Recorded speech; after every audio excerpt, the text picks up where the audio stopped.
क्या भारत और आर्मेनिया मिलकर तुर्की और अजरबैजान की नींदें उड़ाने वाले हैं? दोस्तों, फरवरी 2026 की सबसे बड़ी खबर सामने आई है।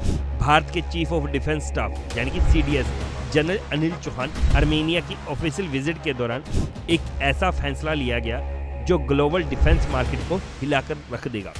आर्मेनिया अपने 4 Su-30 SM फाइटर जेट्स में इंडिया की इंडिजीनियस अस्त्रा BVR मिसाइल लगवाने वाला है। BVR का मतलब है कि 110 से 160 किलोमीटर दूर से दुश्मन के एयरक्राफ्ट को मारेगी। सबसे शॉकिंग बात तो ये है कि आर्मेनिया ने रशिया को नहीं बल्कि भारत को अपना पार्टनर बनाया है। आर्मेनिया ने रूस को छोड़कर भारत पर इतना ट्रस्ट क्यों किया? दरअसल 2020 के युद्ध में अजरबैजान से मिली हार के बाद आर्मेनिया समझ गया है कि उसे सिर्फ दिखावा नहीं बल्कि उसे असली फायर पावर चाहिए।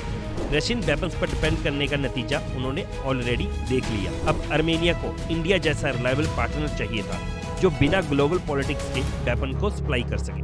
अजरबैजान के पास खतरनाक ड्रोन्स हैं, लेकिन आर्मेनिया के सुखोई विमानों के पास लंबी दूरी तक मार करने वाली कोई मिसाइल नहीं है। अब एंट्री होती है भारत की अस्त्रा MK1। DRDO ने अस्त्रा मिसाइल को डेवलप किया है और ये ऑलरेडी इंडियन एयरफोर्स में ऑपरेशनल है।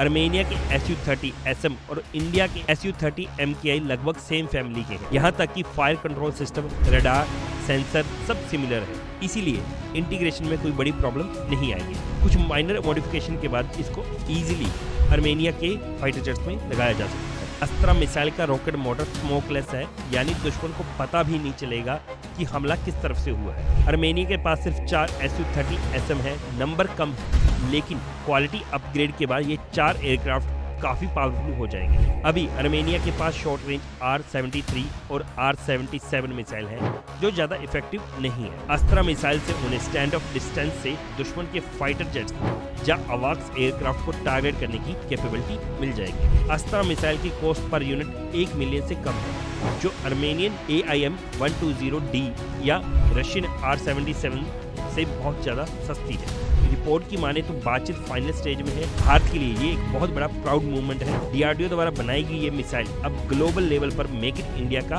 परचम लहरा रही है। भारत की अस्त्रा मिसाइल का मुकाबला दुनिया की सबसे महंगी मटेरियल मिसाइल से किया जा रहा है। दोस्तों, वेस्टर्न सप्लायर तो सैंक्शन का डर दिखाते हैं, लेंथ की सर्टिफिकेट लगाते हैं। इंडिया से डील सिंपल है, कॉस्ट इफेक्टिव है और डिलीवरी बहुत ज्यादा फास्ट है। ये डील साबित कर रही है कि भारत अब दुनिया का नया डिफेंस एक्सपोर्ट बन चुका है। आपको क्या लगता है? कमेंट में जरूर बताएं। जय हिंद, जय भारत।